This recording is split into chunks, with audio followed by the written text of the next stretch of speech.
Okay, so the next trick is delay.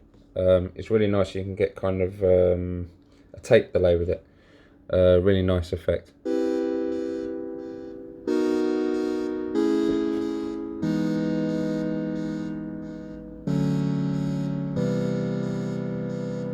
Alright, so how I've achieved this is you've got a stab sound, chord stab,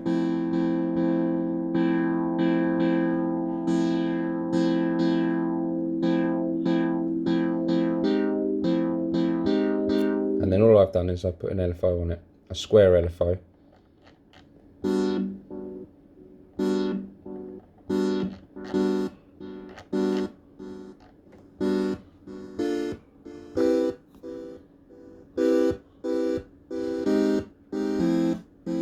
And if you want to change the timing, you change the LFO rate.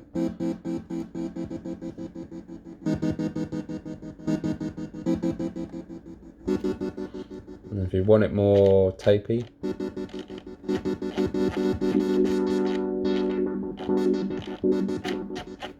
you've got the high end for the kind of tape delay.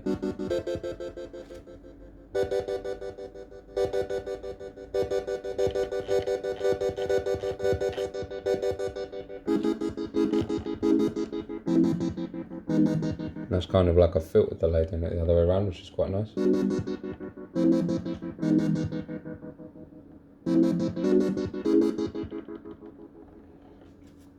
Okay, so the next one is just a simple one really. It's just to show how nice this sounds. Go to Wavetable, pull down a couple of octaves,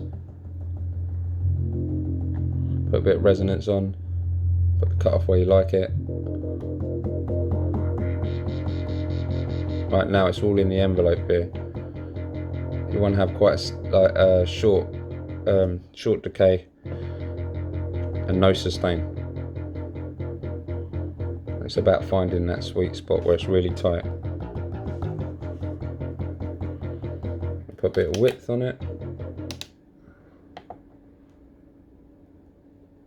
Unison spread. So that's normal. I don't like too much of it. I think it sort of takes away from the bass. But yeah, I mean, this was just essentially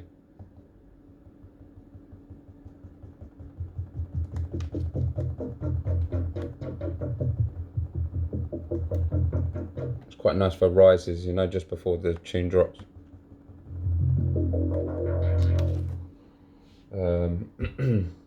The next one was,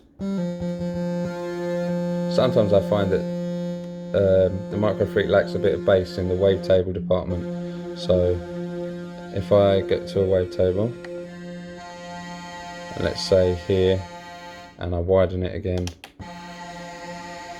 and I take it down an octave to there, it's still lacking bass. So what I'm going to do simply, take this to a high pass, pull it to where I like it,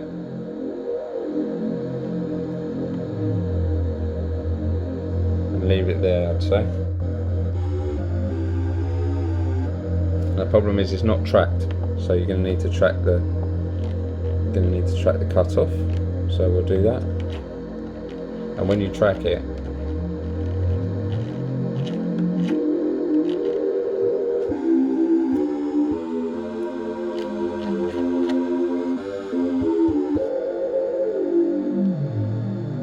once you've tracked it, move the cut off to get it where you want it.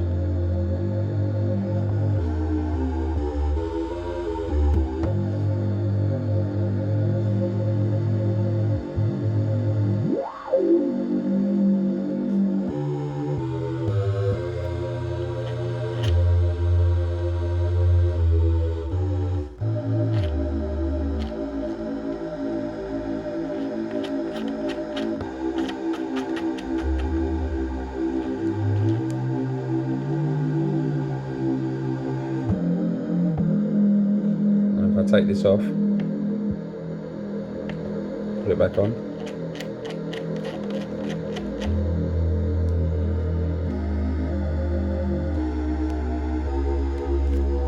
So that's really good, that adds bass. Okay, the next one was FM in FM. We all know how FM works. It's a 2 operator FM on here.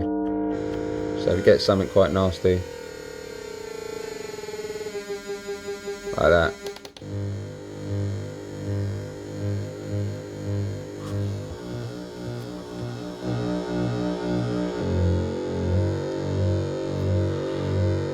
Okay, so then what I like to do is try and bring up a 3rd operator. So you get the cycling envelope and you put it to max and you make a nice tight cycling envelope.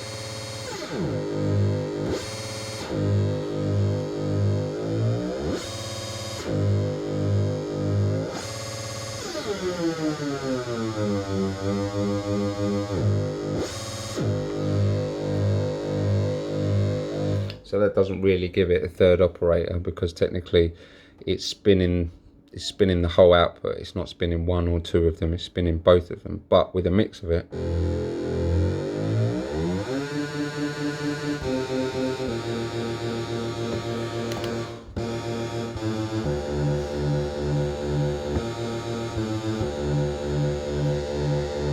Get an even nicer effect. Okay, so the next one was, again, let's go to a new preset and let's go all the way over to chords and let's take it down to octave. So the point of this one was to get an organ sound.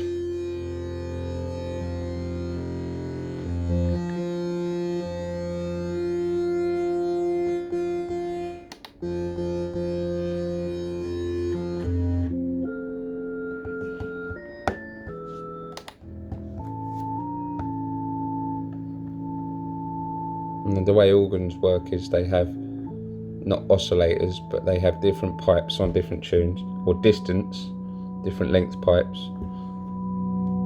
and that creates octaves.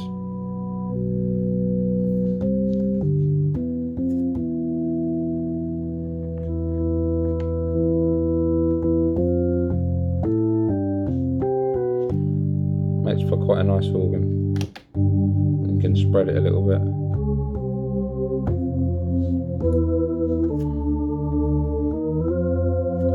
That's really nice for an organ sound.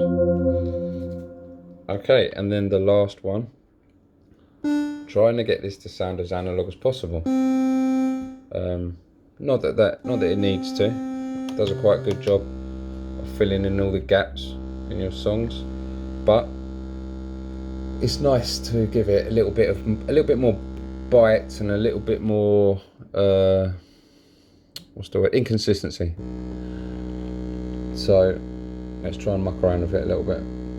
One thing I like to do, which I think is quite nice, is if you get the pitch and you take the key and you modulate them, you can pull down the stretch of the keyboard.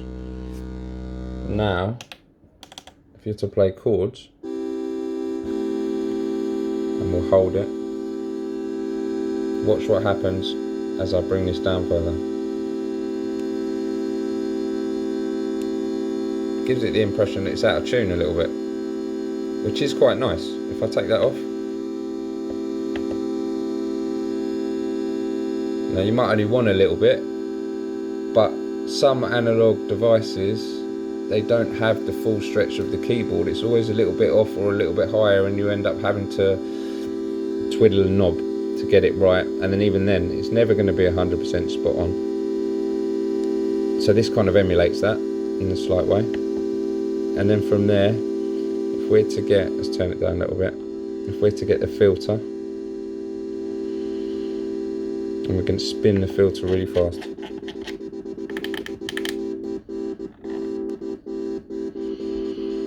And then we're going to turn this right down.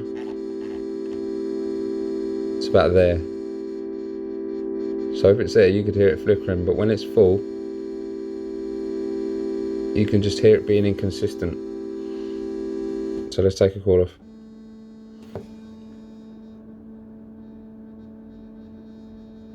You can hear it mucking around there. So that's quite nice. And then the next one on top of that would be to maybe get the envelope to move as well.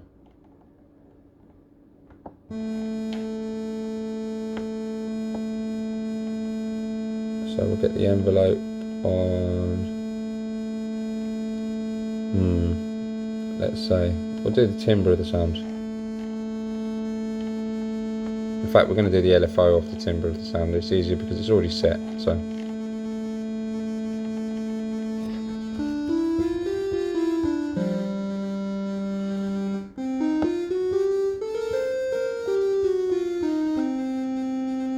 You can see that adds quite a lot of modulation to the sound already.